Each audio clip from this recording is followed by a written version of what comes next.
All right, so we're back and ready for another deep dive. You guys ready? This time, we're tackling vocabulary. Ooh, vocabulary. Love it. Yeah, so we're going to unlock 25 words that can seriously boost your English fluency and honestly make you sound way smarter. That's right. We're not just throwing out random words, though. No. Our source material actually broke these words down into 5 categories so we can really, get a grip on them. That's awesome. Yeah. Makes it much easier. Way easier. Yeah. So before we, jump into the deep end, want to give us a little overview of what we're diving into? Sure. It's not just about using big words to, impress people. Yeah. It's about using the right words to help you think clearly and express yourself better. Yeah. These words add nuance. Totally. Sometimes I feel like I'm using the same old phrases when I'm trying to, get my point across or argue about something. It gets kind of boring. Right. So having these new words could be like a total game changer. Absolutely. All right. So let's jump into the first category. Let's do it. Opinions and arguments. It's like everyone's got opinions, but if you can't really explain them well or back them up, they kind of fall flat. That's so true. That's where these words come in handy. Okay, so hit me with the first one. Substantiate. Substantiate. Ooh, that sounds intimidating. I know, right? But useful. Super useful. It basically means to provide evidence or proof for something. Oh, okay. So instead of just saying, I think this is the best movie ever, Right. You can say, I can substantiate my claim. Exactly. It elevates your argument, encourages critical thinking, makes you think twice. You actually just helped me win an argument in my head. Oh, yeah. Tell me about it. Okay, so I was thinking about that article you sent me about topic related to the listener. Mm-hmm. And you know how they were saying opposing viewpoint? Mm-hmm. I could totally challenge them to substantiate those claims. Boom. Mic drop. Right. See? That's how you use it. Okay, next word, please. I need more ammo for these debates. Okay. How about ambivalent? Ambivalent. Oh, I love this one. This is so me. Why? Why is it so you? Because I am the queen of mixed feelings. Especially when it comes to, a relatable dilemma the listener has shared before. Some days I'm all for it, others I'm totally against it. I think most of us can relate to that, though. It's that whole it depends feeling. Exactly. You can't really make up your mind. Ambivalent perfectly captures that. It acknowledges those gray areas in life. Yeah. Not everything is black and white. Right, totally. And it sounds way smarter than just saying, I don't know. So much smarter. Okay, give me another one. Okay.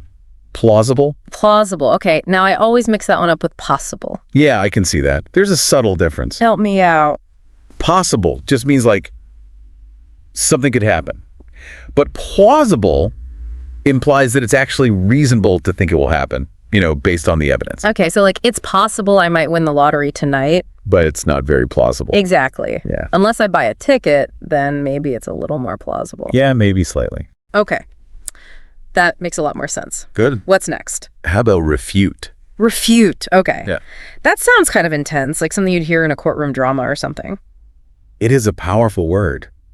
It means to prove something wrong, to disprove it, using facts, logic, the whole 9 yards. Ooh, I like it. So it's not just about disagreeing. No, it's about taking it a step further. Yeah, actually dismantling the other argument. Exactly, with solid reasoning.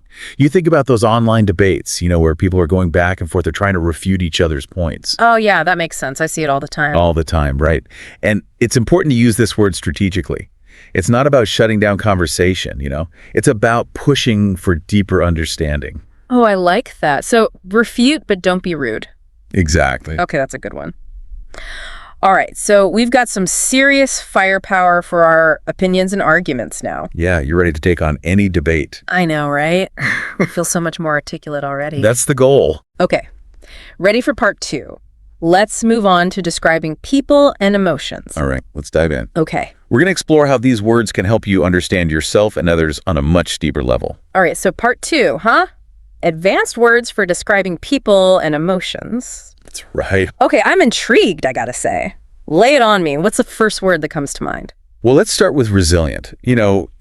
Everybody knows someone who's like this, someone who just bounces back from anything. Oh, totally. Life throws them curveballs and they just hit a home run every time. Exactly. They bend, but they don't break. Mm-hmm. And resilience, it's like a muscle. Oh, interesting. Yeah.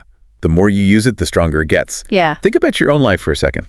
What challenges have you faced that really forced you to build up your resilience? Wow, okay. That's a good question. Let me think. There was that time when a personal anecdote that connects to the listener's experience with resilience. Mhm. Yeah, I definitely had to dig deep and find that inner strength.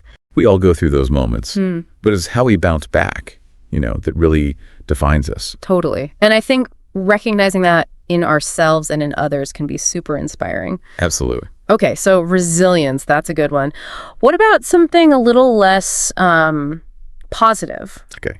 How about vindictive? Vindictive. Ooh, yeah, not a quality you want to see in people too often. Definitely not.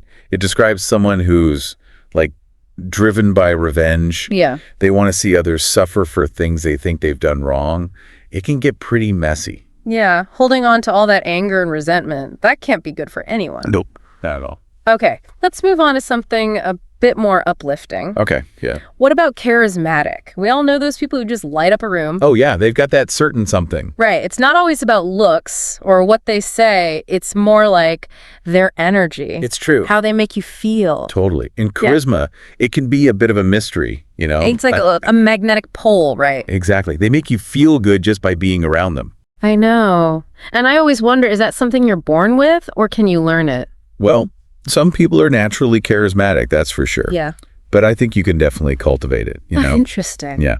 It's about being present, engaged, and genuinely interested in others. So maybe we can all learn to be a little more charismatic. I think so. All right, that's a good goal. Okay, what else we got? How about candid? Candid. Oh, I like that one. It's like being honest and straightforward, right? Yeah, even when it's tough. Candor is all about building trust. It's about saying what you really think and feel, but in a respectful way. So it's like not sugarcoating things. Exactly. Being authentic. Yeah, being real. It can be hard sometimes, but it's so important for building strong relationships.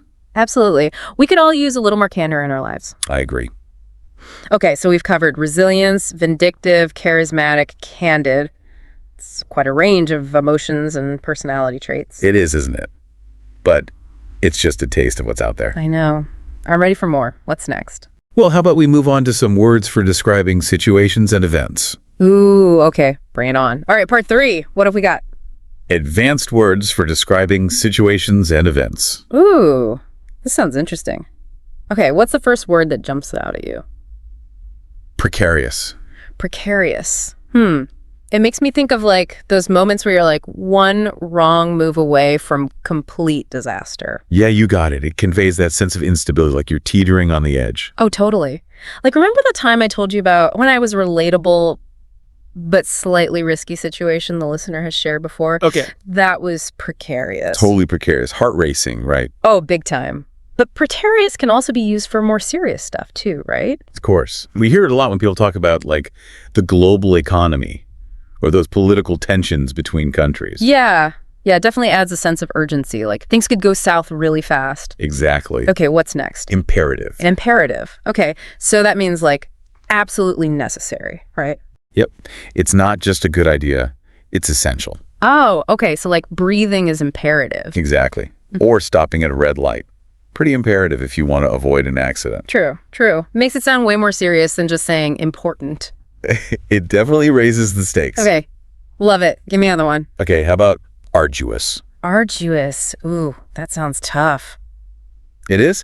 It describes something that's really difficult, demanding, requires a lot of effort. So climbing Mount Everest, that's got to be arduous. Super arduous. Or running a marathon, training for that. Yeah. It's it's going to be a challenge, but there's that sense of accomplishment when you finally get there. Totally. You've pushed yourself to the limit. Okay. I like that.